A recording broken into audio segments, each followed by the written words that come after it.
Kasus Brigadir J, Ferdi Sambo dan tersangka lainnya segera diadili.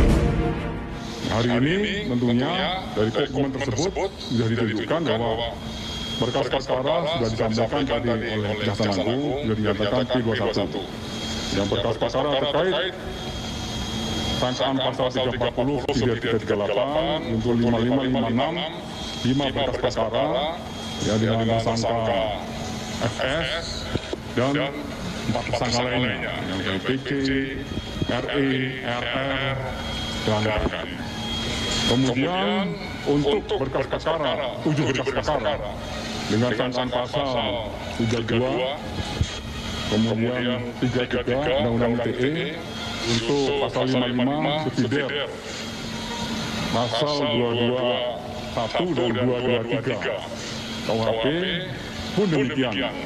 Nah, berkas perkara terkait tersangka Top of Justice dengan tersangka FS dan 6 tersangka lainnya juga sudah dinyatakan lengkap. Nah, sidang kejaksaan saya kira sudah berjalan dari beberapa waktu yang lalu. Semuanya lancar, tidak ada masalah.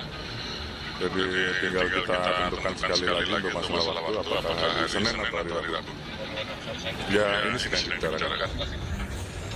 Tentunya penyerahan tersangka dan barang bukti dari kepolisian.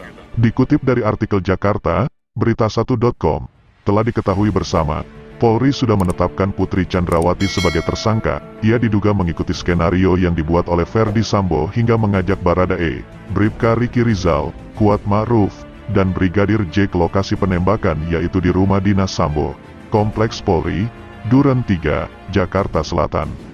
Kelimanya disangkakan dengan pasal 340 KUHP subsidiar, pasal 338 junto, pasal 55 dan pasal 56 KUHP dengan ancaman hukuman mati atau seumur hidup. Sementara itu, ada 7 anggota perwira Polri ditetapkan sebagai tersangka karena terbukti melakukan menghalangi penyidikan terkait kasus tewasnya Brigadir J. Kadif Humas Polri Irjen Dedi Prasetyo mengungkapkan, 7 tersangka itu salah satunya mantan Kadif Propam Polri Irjen Ferdi Sambo. Sementara itu lebih lanjut, Kejaksaan Agung menyatakan berkas perkara Ferdi Sambo dan tersangka lainnya dalam kasus tewasnya Brigadir J, yang melakukan obstruction of justice telah lengkap. Para tersangka yang terlibat dalam 2 kasus tersebut segera disidang atas perbuatannya. Persyaratan formal dan material telah terpenuhi sebagaimana ditentukan KUHP, ujar Jaksa Agung Muda Bidang Tindak Pidana Umum, Jampidum, Fadil Zumhana di lobi Gedung Jampidum Kejagung, Jakarta, Rabu, tanggal 28 September tahun 2022. Kedua kasus itu digabungkan agar persidangan nantinya berjalan efektif. Untuk lebih efektif dalam proses persidangan karena melanggar 2 tindak pidana tapi 1 tersangka, kita gabungkan dalam 1 dakwaan, pertama dan kedua kumulatif, kata Jampidum Kejagung Fadil Zumhana di Gedung Kejagung, Jakarta, Rabu, tanggal 28 September tahun 2022.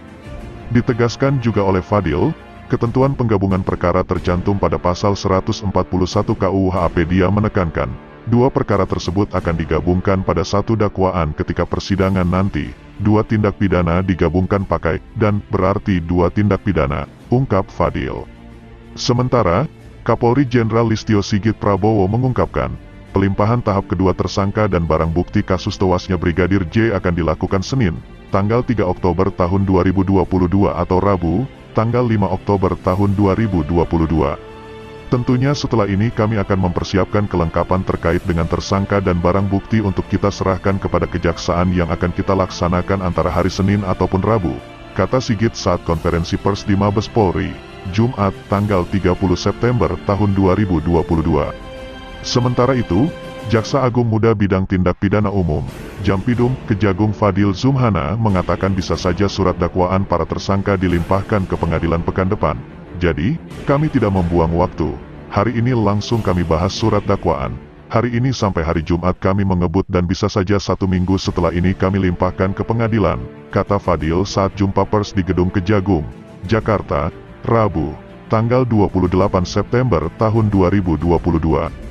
Dia memandang jaksa penuntut umum, JPU, sejatinya tidak membutuhkan waktu lama dalam menyusun surat dakwaan tersebut, mengingat JPU juga telah menyusun rencana dakwaan sebelumnya. Kini, JPU tinggal menyempurnakan surat dakwaan dari segi tata bahasa sampai kelengkapan unsur serta kronologis suatu tindak pidana. Biasanya karena rencana surat dakwaan sudah ada, kami tidak perlu waktu yang lama, karena Kejaksaan Agung saat ini bekerja cepat, ungkap Fadil. Demikian informasi yang kami dapat, terima kasih banyak atas menonton videonya, jangan lupa subscribe, like dan komen, sampai jumpa di video selanjutnya.